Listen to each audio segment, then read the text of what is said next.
According to the student handbook as we're giving to students, for a student to seek for a remarking of a script, that student ought to make a deposit of 3,000 Ghana cedis per script in order to qualify for a remarking.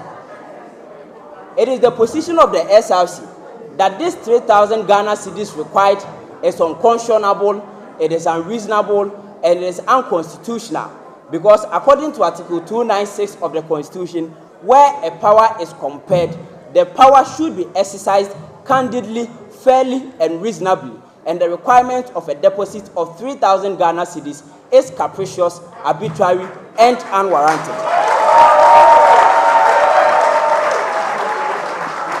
We are therefore praying that there should be a drastic reduction of the amount of 3,000 Ghana cedis to about 500 Ghana cedis per script, as that is reasonable in the circumstance.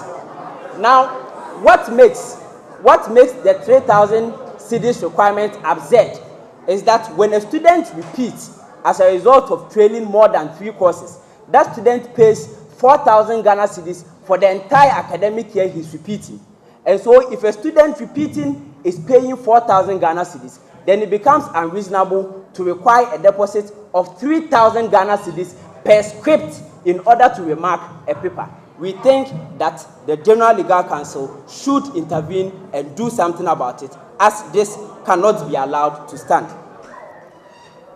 Moving on, we say that the undue delay of the examination results has caused a distortion in the traditional calendar of the Ghana School of Law, and accordingly, certain policies which were in place ought to be reviewed in order to afford students the best opportunity to reset and take advantage of situations.